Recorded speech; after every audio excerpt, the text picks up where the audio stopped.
எதுக்குமா? எதுக்கு நீங்க இவ்வளவு சொத்து பேரு புகழ் எல்லாம் வாங்கிருக்கீங்க? எல்லாம் உங்க பிள்ளைங்களுக்கு தானம்மா.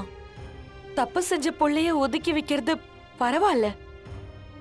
ஆனா அம்மா மேல எந்த தப்பும் இல்லாதப்போ இதுக்கு மேலயும் ஒதுக்கி வைக்கணுமா? உங்களுக்கு கெஞ்சி கேக்குறேம்மா, நம்ம அம்மா அனுபவிச்ச தண்டனை போதும்மா. அவளுக்கு விடுதலை கொடுங்கம்மா. அவளை உங்க கூட சேர்த்துக்கங்கம்மா. அவ திரும்ப பழைய அம்மாவா நம்ம எல்லாரு கூடயும் சேர்ந்து வாழணும்மா. இந்த குடும்பம் பழைய மாதிரி ரொம்ப சந்தோஷமா இருக்கணும்மா. ஒரு நல்ல முடிவா எடுங்கம்மா.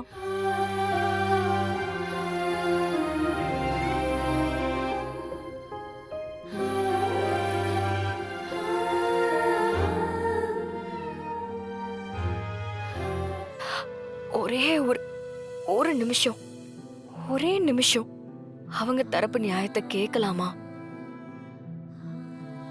அவங்கள பேச விட்டு என்ன எதுன்னு கேட்டாலே பாதி பிரச்சனை தீந்துரும்.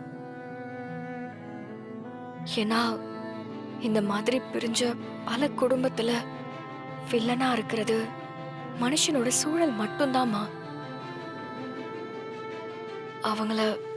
அவங்களோட சிச்சுவேஷனை சொல்றதுக்கு கொஞ்சம் டைம் கொடுங்க ஜனாமா. இதுக்கப்புறமும் உங்க மனசுல உங்க பொண்ணு மேல இருக்கிற கோவத்தை மிச்சம் வச்சிடாதீங்க. மொத்தமா தூக்கி வெளியே போட்டுருங்க. போதுமா இந்த பிரிவு? 1000 தான் இருந்தாலும் அவங்க உங்க பொண்ணு ஜனாமா.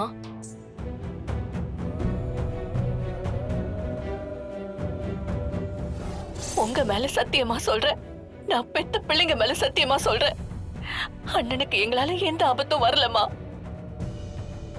உங்ககிட்ட யாரோ பொய் சொல்லிருக்காங்க, பொய் சொல்லி உங்களை நம்ப வச்சிருக்காங்க. ஜெயராணியை சந்திக்க ஏற்பாடு பண்ணு.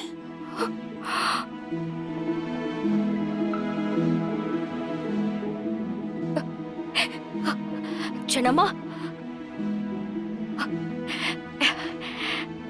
நிஜமாவா சொல்றீங்க?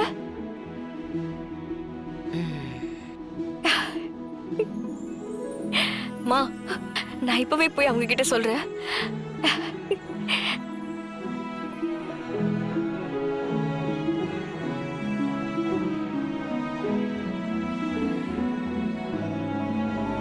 உடனே அந்த சீக்கிரட்டை நம்ம ஓபன் பண்றோம், குடும்பமா ஒத்துமையா வாழ்றோம்.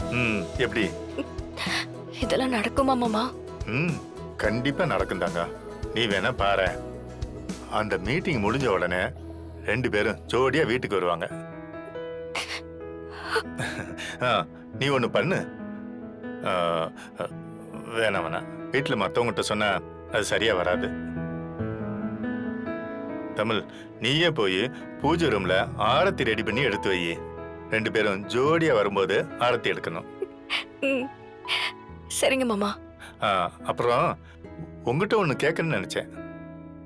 சிபி எப்படிமா? உங்ககிட்ட எப்படி அன்பா நடந்துக்கிறானா, பேசுறானா? பரவாயில்ல மாமா, இப்போ ஓகேதான். நம்ம குடும்பம் ஒண்ணு சேர்ந்துட்டாலே எல்லாமே சரியாயிடும்னு தோணுது மாமா. இந்த பிரச்சனை முடியட்டும், அதுக்கப்புறம் அவனை தான் கவனிக்கணும்.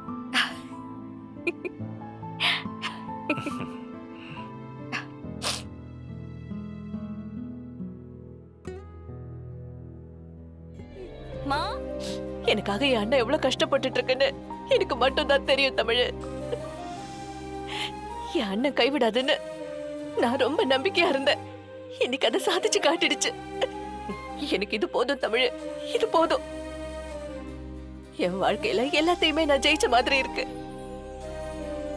என் அம்மா நான் பேசுறத காது கொடுத்து ஒரு 10 நிமிஷம் கேட்டாங்கன்னா போதும், நம்ம குடும்பத்துல இருக்க மொத்த பிரச்சனையும் தீர்ந்துடும். நம்ம எல்லாருமே ஒண்ணாயிடுவோண்டி. சரி, அம்மா இப்ப எங்க இருக்காங்க? நான் உடனே எங்க அம்மாவை பார்க்கணும். நீ வாமா, நான் கூட்டிட்டு போறேன். ஒரு நிமிஷம் இரு. கடவுளே, இத்தனை நாளா கண்ணீர் விட்டு நான் வேண்டின வேண்டுதலுக்கு விட கொடுத்துட்டேன்.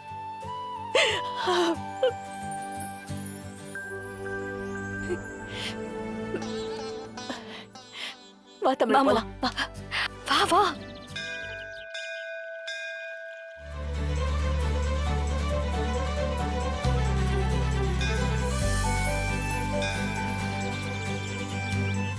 மா என்னம்மா அப்படி உட்காரு. இல்ல தமிழ், அம்மாக்கு ஒரு தடவை ஃபோன் பண்ணி பாரு. கிளம்பிட்டாங்களான்னு கேளு. இப்பதானே 10 நிமிஷத்துக்கு முன்னாடி ஃபோன் பண்ண. நீயும் தானே பார்த்த. வந்துட்டு இருக்காங்கம்மா, வருவாங்கம்மா. அடிக்கடி ஃபோன் பண்ணா டென்ஷன் ஆவாங்கல்ல. எனக்கு ஒரு மாதிரி பதட்டமா இருக்கு தமிழ். நிஜமாவே என்ன மகளா ஏத்துப்பாங்களா? என்ன முழுசா மன்னிச்சிட்டாங்களா? மன்னிச்சிட்டாங்கம்மா. சொல்லுங்கம்மா, நான் என்ன செய்யணும்? நீங்க என்ன ஏத்துக்கிட்டீங்கல்லம்மா, உங்களுக்காக நான் என்ன வேணா செய்வேம்மா. நீ உன் புருஷனை மொத்தமா தலை முழுகிட்டு வரணும்.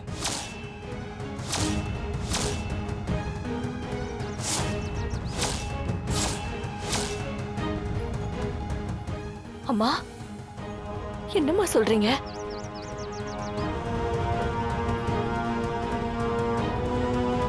நீ உன் அண்ணன் மேல உயிரே வச்சிருக்கேன்னு எனக்கு தெரியும்.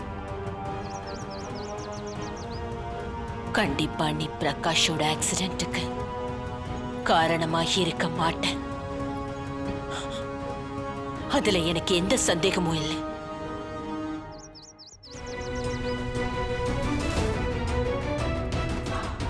ஆனா அத பண்ணது உன்னோட புருஷன், அந்த துரோகி.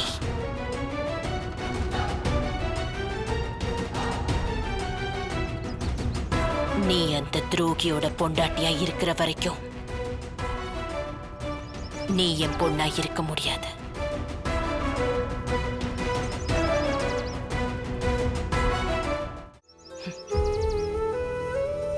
இந்த நிமிஷமே முடிவு பண்ணு. உனக்கு உங்க அம்மா முக்கியமா இல்ல அந்த துரோகி முக்கியமா?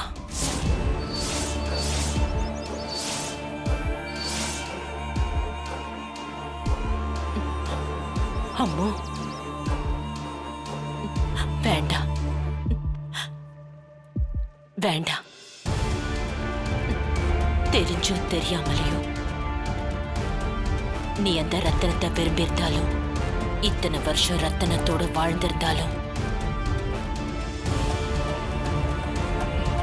ரத்தனம் நல்லவே இல்லை. அதை நீ புரிஞ்சுக்கணும்.